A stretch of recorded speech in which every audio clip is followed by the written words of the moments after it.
So welcome to all the classic car enthusiasts. There's been a massive move around in here, so we've moved, I'll just pull this out.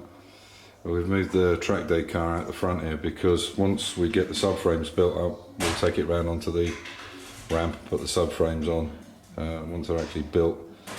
Particularly the back one, otherwise we have to lift the whole shell. So you can see Amir's and Refka's had a massive clean up in here. So we've got the Mini, there's a chassis off the XK, the E-Type, and there's the XK sitting here now. So what you're going to see in the next few videos is let me just turn the radio off for the YouTube side. There we go. So this is basically something that Amir's made up. This is the Coyote shifter I got from a viewer and somebody I know, Neil. And we're going to make this now. This is going to fit into this so that we can adjust this backwards and forwards to obviously get the linkage correct. So it's got a metal linkage, which you'll see in the next few videos if you're interested in seeing how it works. I know that the gentleman I got it from, Neil, had problems. He couldn't get it into gear and so on. And after speaking with Max, who does 2 or 3 race cars with these in him, he said that basically the problem is you've got to be able to adjust this backwards and forwards because of the linkage. And if you can't do that, then you're not going to get the gears correctly. This is the engine test stand. You can see this is got onto the top stabilizer bar, and it's got a bolt through there so you can adjust the height, and you can take it out, more importantly, to store it. So I'll just put this on so you can, there's obviously no power to the coil, so we'll just there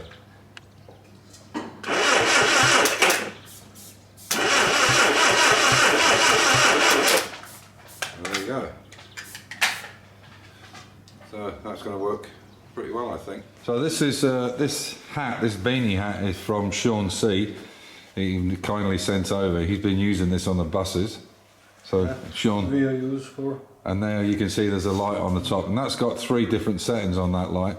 So as you're looking down on something, it's perfect.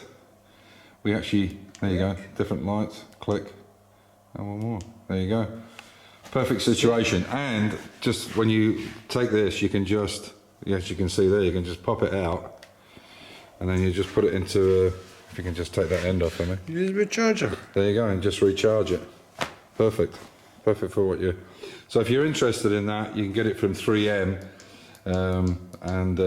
or you can get it on Amazon. But 3M actually do it, and then you just pop it straight back in when you're done.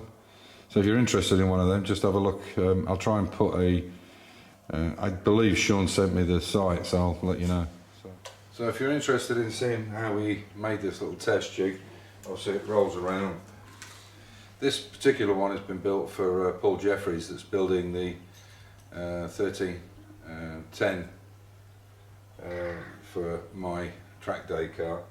And because he's an engine builder, he wants to be able to test the engines, bring the oil pressure up, even run them, and he should be able to do that with this system. As I say, we put a bolt through here. Initially I was just going to put a rod in there, but we found it was a little bit the tolerance is not over brilliant. So we put this bolt through it, so you can take that out, drop it down, and then you've only got the width of the carriage plus the mounts on the side, and that's nice and stable, very easy to move around, no problems at all, and that should do pull very well, no problem at all. So what I'm going to do is I'm going to build a second one of these. I need one to bring the track engine that Paul built. We're going to take it to have it dynoed in the UK. In fact, that's not even got a nut on that, so it's still stable. Yeah, so we're going to have the engine dynoed before I bring it back to Austria to put it in the car. So I'm going to build exactly the same frame for myself, but I'll leave the casters off because I want to put it in the back of the car on the way back from the UK, and I'll put the casters on it afterwards to test out the 2 850 engines that I've got. I've got 2 850s and an 1100. So I'll build exactly the same thing again. So if you're interested in seeing how it's put together, I have the material sitting here already. We'll talk you through it, the sizes and so on. Now obviously there's plenty of ways you could do this. You can actually do a mini engine on the floor, but there is a bit of rock when you start them, and if you rev them a bit they will start to creep across the floor, so you have to be a bit careful.